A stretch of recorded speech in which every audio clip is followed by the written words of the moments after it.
Welcome back students, myself advocate Chetna Chauhan. जैसा कि last जो लेक्चर हमने देखा था एनआई एक्ट का, चैट डिसऑनर का, चैप्टर 17 के बारे में मैंने डिस्कस किया था, जिसमें मैंने अभी तक अमेंडमेंट जो हुए हैं एनआई एक्ट के अंदर 4 अमेंडमेंट हुए हैं, उनके बारे में भी मैंने आपको डिटेल से एनेक्टमेंट डेट और एनफोर्समेंट डेट आपको बताई थी। उसी लेक्चर को कंटिन्यू करते हुए एक बार इसके लास्ट के कुछ टेक्निकल कॉम्प्लिकेशंस की वजह से 2-3 सेक्शन जो लास्ट के हैं वो रह चुके थे, तो उनको हम कंटिन्यू करते हैं। वापस से मैं एक बार लेती हूँ, एक बार in brief in short NI act 1881, ठीक है। एनआई एक्ट की अगर हम बात करें तो आर्जियस पर्पज से पहले अभी तक 2025 का जो मीन्स हुआ है उसको छोड़कर अभी तक चैप्टर 17 ही इसके अंदर आता था, इससे पहले नहीं आता था। सॉरी, इससे पहले पूरा एक्ट नहीं आता था, चैप्टर 17 ही आता था। लेकिन अब रिसेंटली 2025 का जो मीन्स हुआ है, तो आपको पता है थोड़ा सिलेबस लेंदी हो गया है, जिसके अंदर एनआई एक्ट 1881 पूरा ही दे दिया गया है। इसी में आगे डिस्कस करते हुए चैप्टर 17, आपको पता है चैप्टर 17 जो है एनआई एक्ट का, वो बेसिस किससे है? चेक डिसऑनर के मामले से बेसिस है, ठीक है।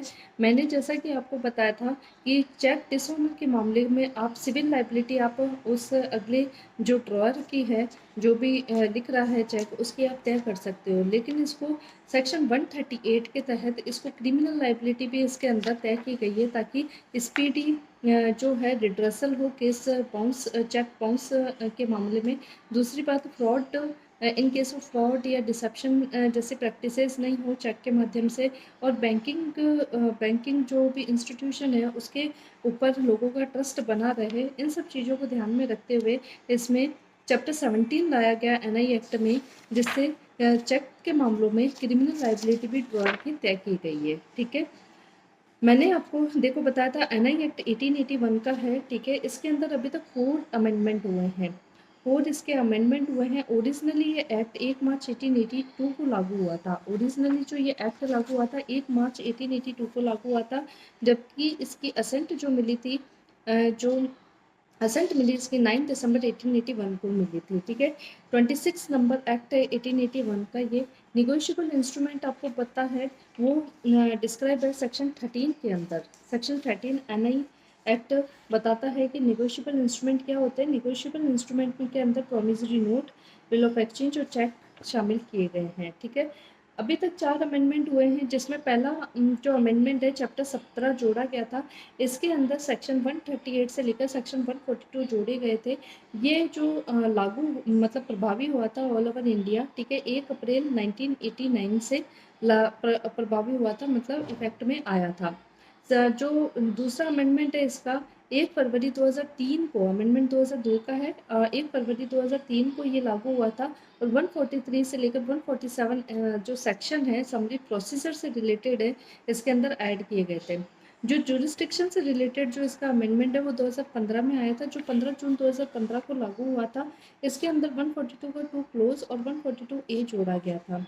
अमेंडमेंट इसका 2018 में आया, जो 2 अगस्त 2018 को लागू हुआ, और 143 ए इंटरिम कंपनसेशन और 148 इंटरिम पेमेंट की बात करता है, ठीक है।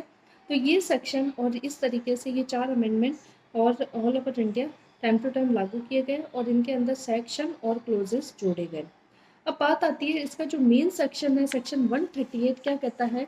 अगर कोई भी ड्रॉअर, ठीक है, अपनी लाइबिलिटी जो अपनी जो डेट है या लाइबिलिटी के डिस्चार्ज में अगर कोई चेक सामने वाले को पेमेंट के लिए लिखता है, और अगर वह बैंक द्वारा इस एवज में लौटा दिया जाता है कि उसके खाते में इनसफिशिएंट बैलेंस था, या फिर जो बैंक से एग्रीमेंट अरेंजमेंट कर रखा है उस लिमिट से एक्सीड कर रही थी वो अमाउंट, इसलिए बैंक उसे उसका पेमेंट नहीं कर सके और वो जो चेक है वो बैंक द्वारा रिटर्न कर दिया जाता है। तो इस सेक्शन 138 के अंदर ये माना जाता है कि जो ड्रॉअर है उसने ये अपराध कर दिया, और उसके लिए उसको 2 साल तक की सज़ा और चेक की अमाउंट का 2 लाख चेक की अमाउंट का ट्वाइस तक का उसको क्या हो सकता है? जुर्माना, या दोनों हो सकते हैं। जैसे मान लो चेक की अमाउंट 1 लाख रुपए है, तो मैक्सिमम जुर्माना उस पर 2 लाख रुपए तक का लगाया जा सकता है। लेकिन सेक्शन 138 को लागू करने से पहले 3 शर्तों का होना पूरा है ज़रूरी होता है। जैसे पहला है कि चेक जो है विदिन 6 मंथ की वैलिडिटी के अंदर प्रेजेंट होना चाहिए। लेकिन ये जो 6 मंथ की वैलिडिटी है वो रिड्यूस कर दी गई है 1 अप्रैल 1 अप्रैल 2012 से 3 महीने की वैलिडिटी के अंदर आपको चेक बैंक के समक्ष प्रस्तुत करना है। अगर एग्जाम में भी अगर ये क्वेश्चन आता है और आ भी चुका है 2024 आरजेएस मेंस के अंदर, ये क्वेश्चन ऐसा का ऐसा एज इट इज सेक्शन 138 पूछा गया था और अगर आपने लिखा है तो नंबर पे मिलेंगे। इसमें बेयरक में 6 मंथ लिखे हैं तो आप 6 मंथ ही लिख के आओ, बस ब्रैकेट में कहते हो due to with effect from 1 April 2012 RBI circular. इसका ये बताया गया है कि ये जो चेक की जो प्रेजेंटेशन की जो पीरियड है वो 6 महीने से 3 महीने रिड्यूस कर दी गई है। दूसरा जो क्लोज है वो ये कहता है कि अगर पेई और होल्डर इन ड्यू कोर्स है, अगर डिमांड नोटिस देना पड़ेगा उसको 30 दिन का with in the receipt of the information of return. जब उसको रिटर्न रिसिप्ट मिल जाती है उसके 30 दिन के अंदर उसको डिमांड नोटिस देना पड़ेगा। और सी ये कहता है कि डिमांड नोटिस जब भी मिलता है उसके 15 दिन के अंदर उसको ड्रॉअर को क्या करना होगा, पेमेंट का भुगतान करना होगा। अगर ये चीज़ें निकल जाती है ओवरऑल 45 दिन ये जो निकल जाते हैं प्रेजेंटेशन के बाद के, तो उसके बाद इसमें कोज ऑफ एक्शन अराइज हो जाएगा सेक्शन 138 के तहत। और फिर क्या हो जाएगा, मतलब जो भी पेई है या होल्डर इन ड्यू कोर्स है वो क्या कर सकता है, इसके में कंप्लेंट फाइल करके और अपना पैसा वापस ले सकता है। तो ये पूरा प्रोसीजर सेक्शन 138 का है जो एनआई एक्ट में दिया गया है। जो सिविल जो लाइबिलिटी तो होती है, साथ के साथ क्रिमिनल लाइबिलिटी चेक डिसऑनर के मामले में किसी भी ड्रॉअर की तय करता है। उसके बाद यहाँ पर एक्सप्लेनेशन ये दे रखा था कि डेट और अदर लाइबिलिटी का मतलब यही होगा कि जो लीगली अनफोर्सेबल डेट और अदर लाइबिलिटी के बारे में कहता है। फिर section 139 presumption in favour of holder. Holder के मान्यता क्या करेगा कोर्ट की, उसने चेक जो receive the cheque of the nature, उसने चेक उसी लिए प्राप्त किया है क्योंकि उसको डिस्चार्ज सामने वाला क्या करना चाहता है, अपनी लाइबिलिटी को होल या पार्ट में डिस्चार्ज करना चाहता है, इसीलिए उसने प्राप्त किया है। ये प्रिजम्पशन फेवर, ये जो प्रिजम्पशन है होल्डर के फेवर में मानी जाती है सेक्शन 139 के तहत है, ठीक है ना। ये रिपोर्टेबल प्रिजम्पशन आती है, ठीक है ना। और इसको मतलब जो रिपोर्टेबल प्रिजम्पशन के केस में आती है, प्रिजम्पशन मानी जाती है। फिर सेक्शन 140 में डिफेंस है। डिफेंस ये अलाउ नहीं कर सकता है कि मुझे तो पता ही नहीं था कि मेरे इस कारण से ये चेक डिसऑनर हो जाएगा कि मेरे खाते में बैलेंस नहीं है, ठीक है। तो इस तरीके का डिफेंस वो नहीं दे सकता है। सेक्शन 141 ये बताता है कि ऑफेंसेस बाय कंपनी, अगर कोई चेक बाउंस के मामले में अगर अपराध करने वाली कोई कंपनी है तो कंपनी का बिजनेस संभाल रहे या कंपनी के जो चार्ज संभाल रहे हैं उस टाइम में जो भी ऑफिसर, जो भी मैनेजर, जो भी मतलब बिजनेस ऑफ द कंपनी को कंडक्ट करने के लिए रिस्पॉन्सिबल पर्सन है, उनकी सभी की लाइबिलिटी तय होगी कंपनी के साथ साथ और उनको पनिश किया जाएगा।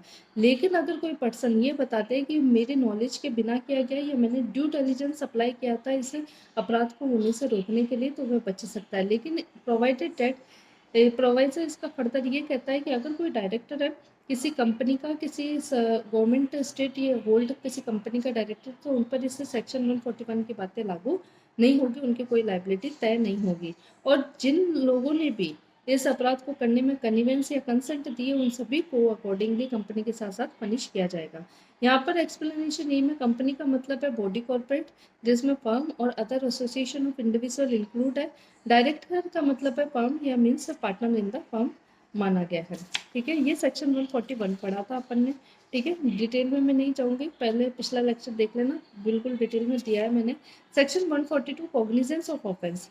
कॉग्निजेंस ऑफ ऑफेंस कैसे लिया जाएगा, कंप्लेंट पे लिया जाएगा, ठीक है। No court shall take cognizance except no complaint in writing by the payee और holder in due course of the cheque होना चाहिए। पेई और होल्डर इन ड्यू कोर्स के द्वारा कंप्लेंट राइटिंग में होनी चाहिए और कंप्लेंट 1 महीने के अंदर होनी चाहिए। जब कोज ऑफ एक्शन, मैंने कोज ऑफ एक्शन अराइज का होगा सेक्शन 138 के तहत होगा, ठीक है ना। 15 दिन के बाद भी अगर वो जान चुकाता नहीं है तो कोज ऑफ एक्शन अराइज होगा, उसके 1 महीने के अंदर उसको क्या करना पड़ेगा, कंप्लेंट राइटिंग में करनी पड़ेगी, ठीक है। और cognizance of A complaint taken, अगर सफिशिएंट अगर कंडोनेशन ऑफ डिले भी मिल सकता है, ये 142 का प्रोवाइजर कहता है। फिर कहता है नो कोर्ट इन्फीरियर, कौन सा कोर्ट नहीं करेगा, एमएम की जगह बीएनएसएस में नहीं है, जुडिशियल मजिस्ट्रेट फर्स्ट क्लास से नीचे का व्यक्ति इसके अंदर नहीं करेगा, ठीक है। तो एमएम और जुडिशियल मजिस्ट्रेट फर्स्ट क्लास का व्यक्ति, ठीक है। दूसरा ये बताता है कि अगर 138 का अगर कोई मामला इंक्वायर्ड और ट्राइड किया जाता है ओनली किसके अंदर होगा, जहाँ चेक जमा करने के लिए है, जहाँ चेक जमा करने के लिए है तो ड्रॉअर का बैंक, ठीक है, वेयर द पेई और सॉरी जहाँ चेक कलेक्शन के लिए है, जमा करने के लिए थ्रू एन अकाउंट, तो पे और होल्डर इन ड्यू कोर्स वाले का बैंक, ठीक है। और जहाँ चेक प्रेजेंट किया गया है तो वहाँ ड्रॉअर का बैंक जो होगा वहाँ पर इसका जुरिस्डिक्शन तय होगा, ठीक है। फिर है एक्सप्लेनेशन, ये कहता है कि अगर for the purpose of clause A, where a check is delivered for the collection at any branch of the bank of the payee or holder in due course, the check shall be deemed to have been delivered to the branch of the bank in the payee or holder in due course as the case may be maintained the account। जहाँ पर account maintain करते हैं वहाँ पर माना जाएगा कि case वहाँ पर फाइल किया गया है पेई और होल्डर इन ड्यू कोर्स के बिहाफ पर, ठीक है। अब है section 142A, validation for transfer of pending cases. इसके अंदर मैंने आपको एक केस बताया था, ठीक है, दशरथ रूप सिंह राठौड़ का केस बताया था मैंने। दशरथ रूप सिंह राठौड़ के केस में क्या हुआ था कि मतलब उसने ये कह दिया था कि जहाँ पर ड्रॉअर का बैंक है वहीं पर ही क्या होगी, एनआई एक्ट के मामले एंटरटेन हो गए। उससे क्या हुआ कि कई लोगों के अलग अलग बैंक ब्रांचों के अंदर खाते थे, ठीक है, कोर्स ऑफ एक्शन कहीं अराइज हो रहा है, तो कई सारी दिक्कतें आई। फिर इसको नलीफाई किया गया इस दशरथ रूप सिंह राठौड़ वाले केस को, और फिर सुप्रीम कोर्ट ने वापस है ना इसको जो वैलिडेट करा, सेक्शन 142A लेकर आया और वैलिडेट किया कि ट्रांसफर ऑफ पेंडिंग केसेस को भी वैलिडेट किया, ठीक है, और उनकी वैलिडिटी डिसाइड की, ठीक है। इस वैलिडिटी में इन्होंने ये कहा कि अगर कोई और ट्रांसफर किया तो जुरिस्डिक्शन जैसे ऐसे ही माने जाएंगे जैसे कि इस ऑर्डिनेंस, एक ऑर्डिनेंस पास किया और ऑर्डिनेंस के तहत ही जैसे मामले ट्रांसफर करके लाए गए हैं, और ये ऑर्डिनेंस जैसे मान लो पहले भी लागू था उसी के तहत ये मामले एंटरटेन किए जाएंगे, ठीक है। इस तरीके से ये माने गए थे। ये 142A validation of pending cases के बारे में था। फिर सेक्शन 143 है कि power of court to trial summarily. यहाँ पर जो ट्रायल होगी वो क्या होगी, समरली ट्रायल है, ठीक है ना। जो सेक्शन सीआरपीसी के 262 से लेकर 265 तक है, ठीक है ना। अब ये सेक्शन चेंज हो गए हैं बीएनएसएस के अंदर, वो मैंने बताया भी था। उसके बाद ये कह रहा है कि समरली ट्रायल होंगे, इसमें जो इम्प्रिजनमेंट है तो 1 साल से ज़्यादा की नहीं होगी, और an amount of fine exceeding 5000 rupees हो सकता है। यहाँ पर मजिस्ट्रेट को अगर सर्कमस्टांसेस ऑफ द केसेस या नेचर ऑफ द केस लेकर लगता है कि केस को है ना मतलब समरली ट्रायल नहीं किया जाना चाहिए, तो वो अपने हिसाब से ट्रायल कर लेगा, विटनेस को रिकॉल कर लेगा, पार्टीज को ईयर कर लेगा, रिकॉर्ड कर देगा उस इफेक्ट को, राइटिंग में ये सारी चीज़ें लिख देगा, और वापस उसकी जिस हिसाब से सीआरपीसी के अंदर बता रखी है कि समरली ना करके और किसी तरीके से इनकी क्या होनी चाहिए, ट्रायल होनी चाहिए ऐसे मामलों में, तो ट्रायल कर लेगा, ठीक है।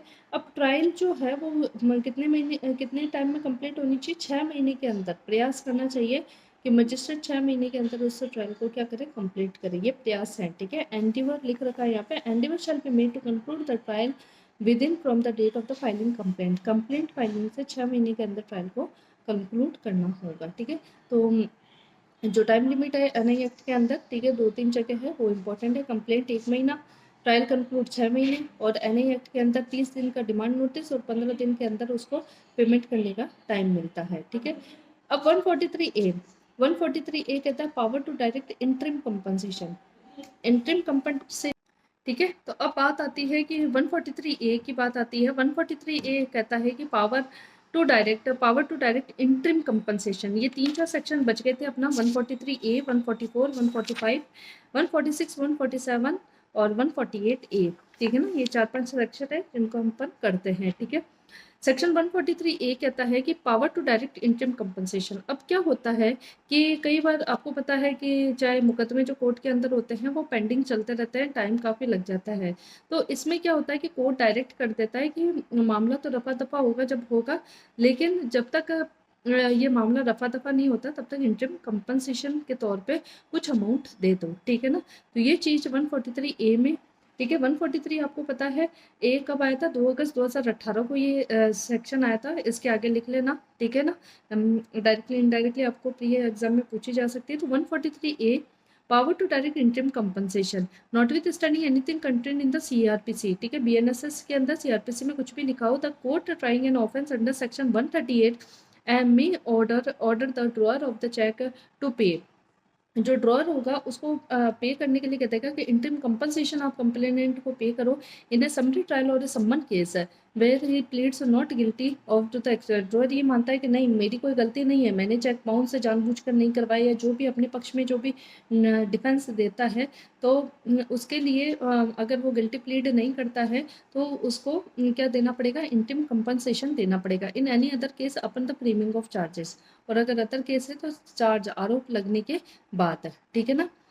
फिर कह रहा है कि in the interim compensation subsection 2 the interim compensation under section 1 subsection 1 shall not exceed 20% of the amount. ये ध्यान रखना 20% of the amount of cheque, मतलब ज़्यादा नहीं होगा। इंटरिम कंपनसेशन किससे ज़्यादा नहीं होगा, 20% of the amount of cheque. जैसे 1 लाख रुपए का चेक है तो 20,000 रुपये से ज़्यादा का इंटरिम कंपनसेशन नहीं होगा। Subsection 3 the interim compensation shall be paid with in 60 days. अब टाइम लिमिट भी याद रखना, 60 दिनों के अंदर पे करना होगा from the date of the order under subsection 1। Court ने ऑर्डर दिया आज से लगाकर 60 दिन के अंदर अंदर इंटरिम कंपनसेशन देना पड़ेगा, जो कि चेक अमाउंट का 20% से ज़्यादा का ना होगा। और within such further period not exceeding 30 days, और फर्दर पीरियड 30 दिन का बढ़ा सकती है as the court directed on sufficient course, ठीक है, सफिशिएंट कोर्स, ठीक है, being shown by the drawer of the cheque, जो ड्रॉअर मांग सकता है, ठीक है। तो टोटल जो इसको डेज मिल गए 90 डेज मिल जाएंगे इसको, ठीक है, और मांगते ही हैं, ठीक है ना। और फिर है मोहलत जिसे कहते हैं। फिर section subsection 4 if the drawer of the cheque is acquitted, ठीक है, अगर वो बाइज्जत बरी हो जाता है, the court shall direct the complainant to repay, तो फिर रीपे तो करेगा ही, ठीक है ना, उसकी कोई गलती नहीं थी, चेक बाउंस उसकी वजह से नहीं हुआ है तो रीपे करना पड़ेगा। To the drawer the amount of interim compensation with the interest, interest के साथ as the RBI publish the rate prevalent at the beginning of the relevant financial year.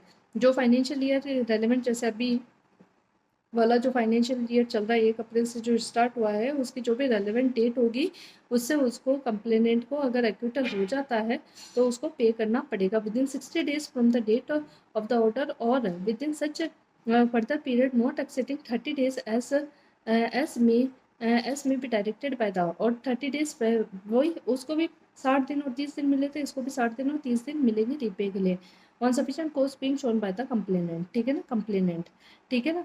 The subsection 5 the interim compensation payable under this section may be recovered as वही 421 CRPC के तहत as a fine recovery किया जाएगा, ठीक है ना। और the amount of the fine imposed under section 138 और the amount of compensation awarded under 357 of the CRPC which shall be reduced by the amount paid or recovered as interim compensation। अगर मान लो fine के रूप में अगर recovered किया जाता है तो अब मान लो 1 लाख में से 20,000 तो दे ही चुका, तो 1 लाख पूरे तो ना देगा, कितना देगा, 80,000 रुपये देगा, वो रिड्यूस करती जाएगी अगर उसके ऊपर अगर कोई केस बनता है तो, और अगर वो एक्यूटल नहीं होता है तो ये सारी बात थी सेक्शन 143A के अंदर इंटरिम कंपनसेशन को लेकर, जो 20% ऑफ द चेक अमाउंट के एक्सीड नहीं होगा।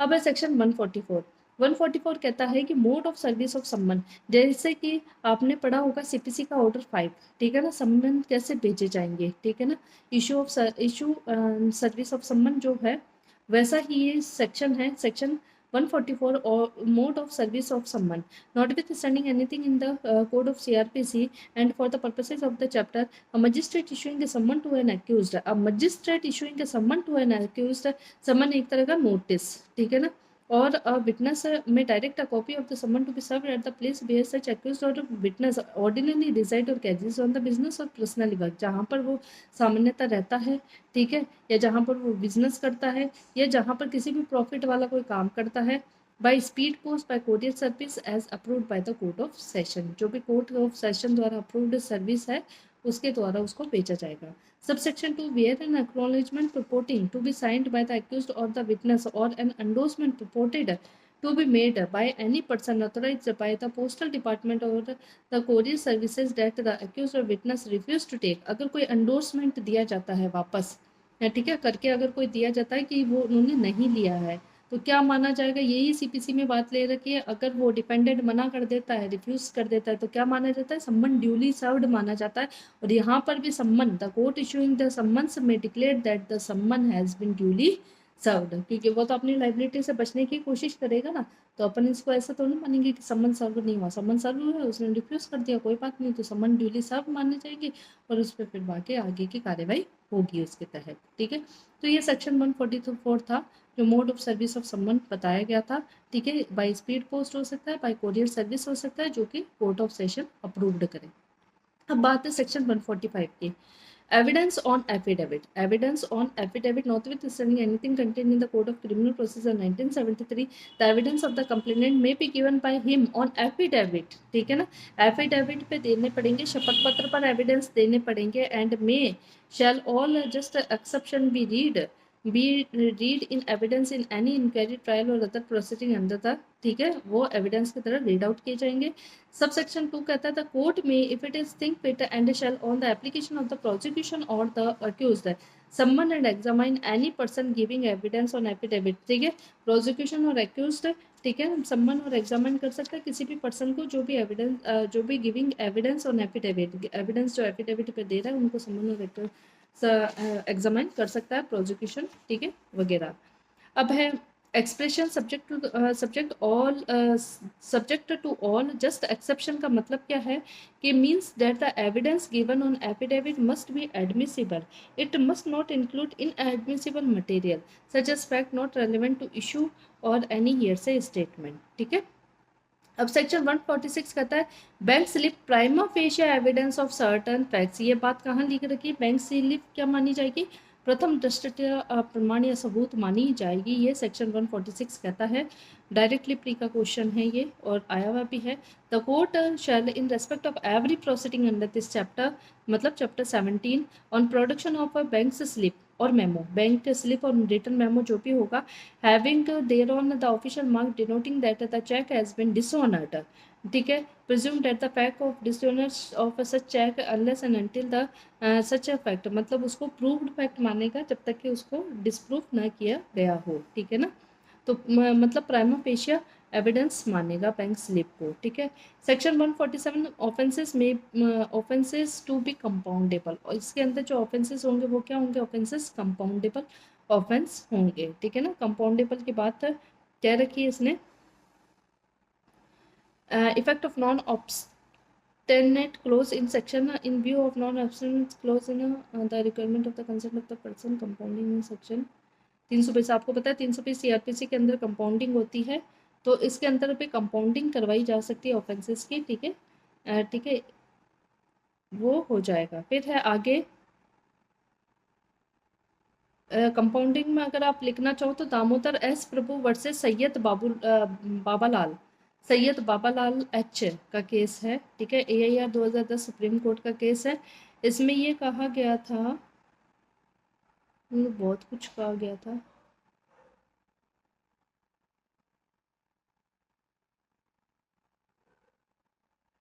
Since section 147, no offence shall be compounded except as provided by this section.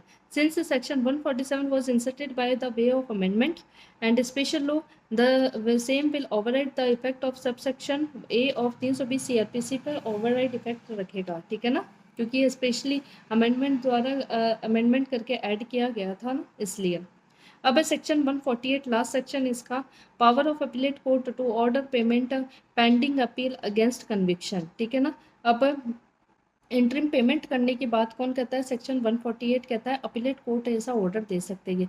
Notwithstanding anything contained in the CrPC में चाहे कुछ भी लिखा हो, in an appeal bye the drawer against conviction, अगर मान लो कोई कन्विक्श हो गया, दोषी करार हो गया, ठीक है, कोई भी ड्रॉअर, ठीक है ना, जो सेक्शन 138 के तहत द अपीलेट कोर्ट में order the appellant to deposit, तो अपील करने से पहले उसको क्या कर देगा, अपीलेंट को कह देगा कि sum which may be minimum of 20% minimum sum क्या करे ऑफ द फाइन और compensation awarded by the trial court ने जितना भी, अब यहाँ पर तो पहले वहाँ लिख रखा था चेक अमाउंट, ये ध्यान रखना, ठीक है, यही गड़बड़ी होती है। यहाँ 20% मिनिमम इंटरिम पेमेंट के केस में 20% मिनिमम है, वहाँ मैक्सिमम था।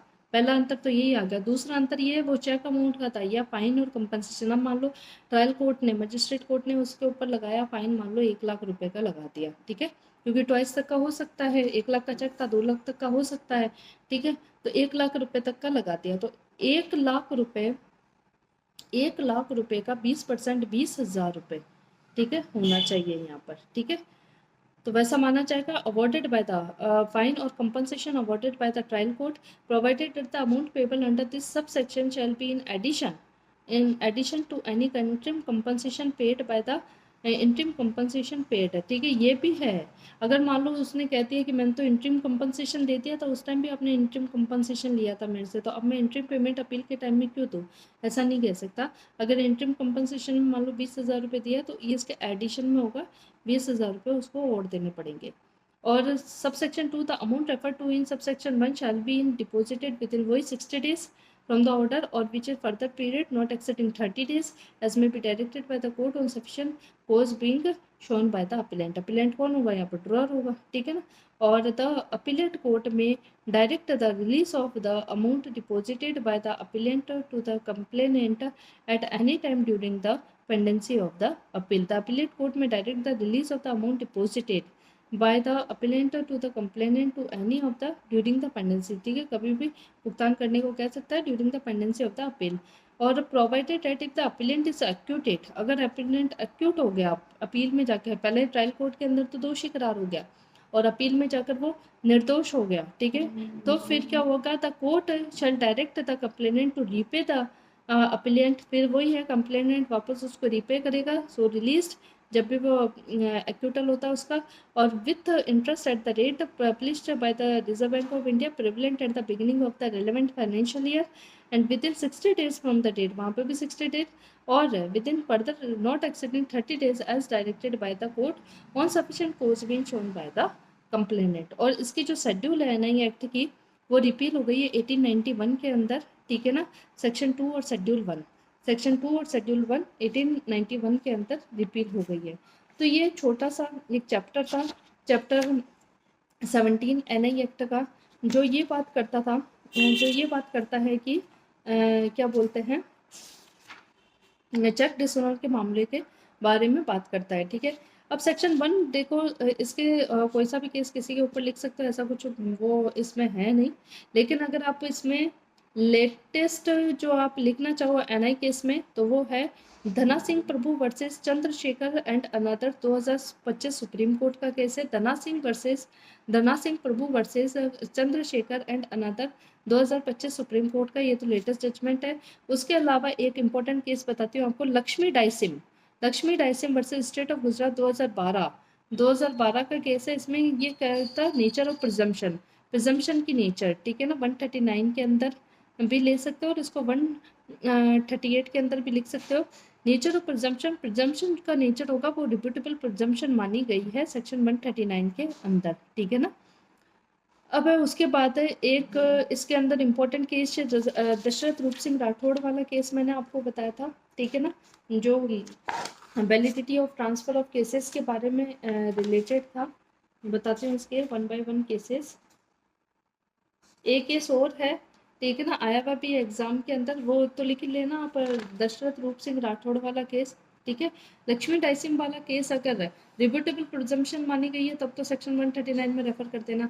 और अगर इसके ऐसे फैक्ट लिखो कि insufficiency of fund exceed the amount agreement arrange with the banker close of account, मतलब इसमें कुछ एक पॉइंट बता रखे हैं कि किन किन मामलों में चेक डिसऑनर हो सकते हैं। यहाँ पर तो 2 ही मामले बताए गए हैं, ओडी लिमिट से ज़्यादा हो जाए या फिर इनसफिशिएंट बैलेंस हो जाए यहाँ पर। उसके अलावा जैसे close of the account, stop payment और mismatch of the signature, ये ग्राउंड्स बताए हैं चेक डिसऑनर के, ठीक है। आरबीआई की सर्कुलर डेट याद रखना। उसके बाद Yogendra Pratap Singh versus Savitri Pandey 2014 Supreme court का केस है।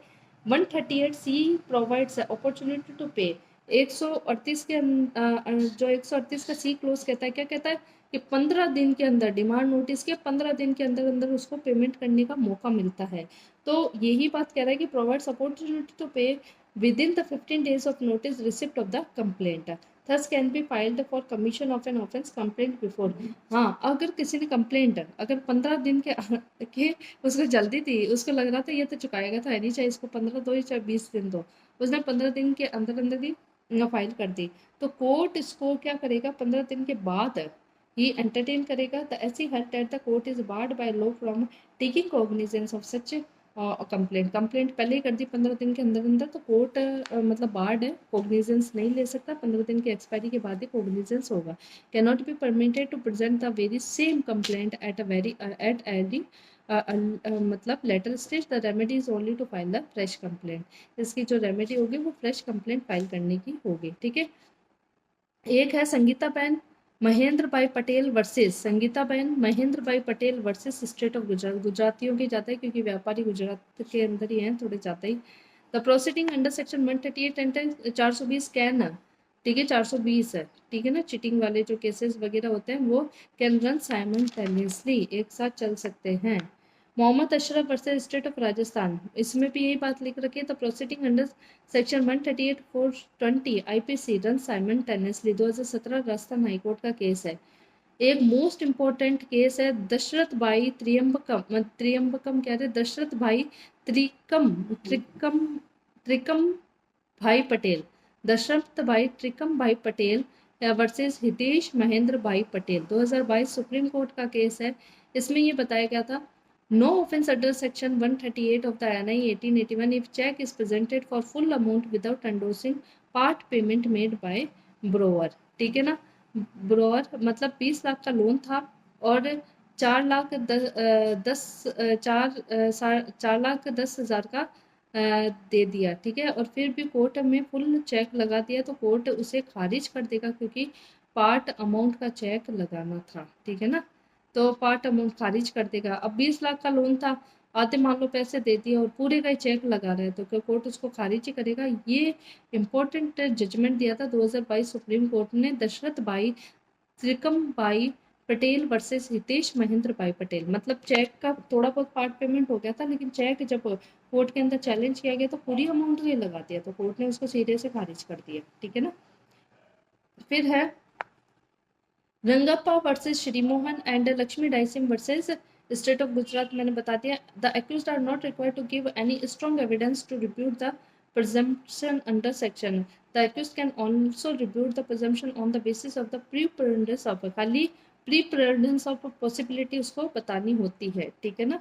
बियॉन्ड रीजनेबल डाउट उसको प्रूव करना जरूरी नहीं है क्योंकि यहाँ पे क्रिमिनल लाइबिलिटी तय हो रही है ना। और क्रिमिनल के अंदर क्या होता है, किसी भी रिपोर्ट करनी है तो क्या करोगे, बियॉन्ड रीजनेबल डाउट प्रूव करो। यहाँ पर बियॉन्ड रीजनेबल डाउट प्रूव करने की जरूरत नहीं है, प्रीपोनेंस ऑफ पॉसिबिलिटी के आधार पर इसको क्या कर सकते हो, यहाँ पर जो 139 की जो प्रिजम्पशन है वो आप रिब्यूट कर सकते हो, ठीक है। इसके बाद और भी केसेस है, जैसे मैं और बताती हूँ आपको केस, अगर और आपको लिखने की इच्छा है तो दशरथ रूप सिंह राठौड़ वाला बता दिया, इसका ऊपर वाला। और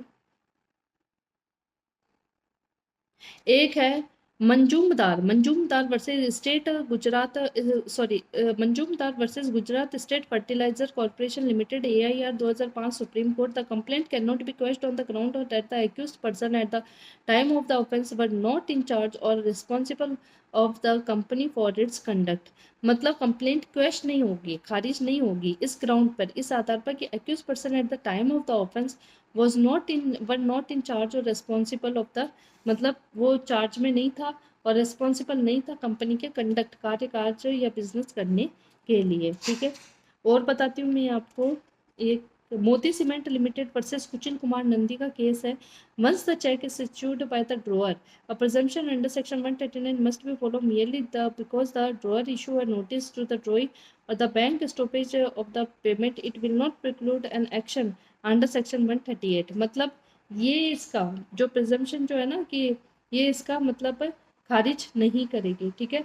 तो इस तरीके से आप NI एक्ट जो मैंने आपको पूरी समझाने की कोशिश करी है, आप इसको रेफर करके और अपना चैप्टर 17 के का अच्छे से कर सकते हो, कंसेप्ट क्लियर कर सकते हो। Thank you so much.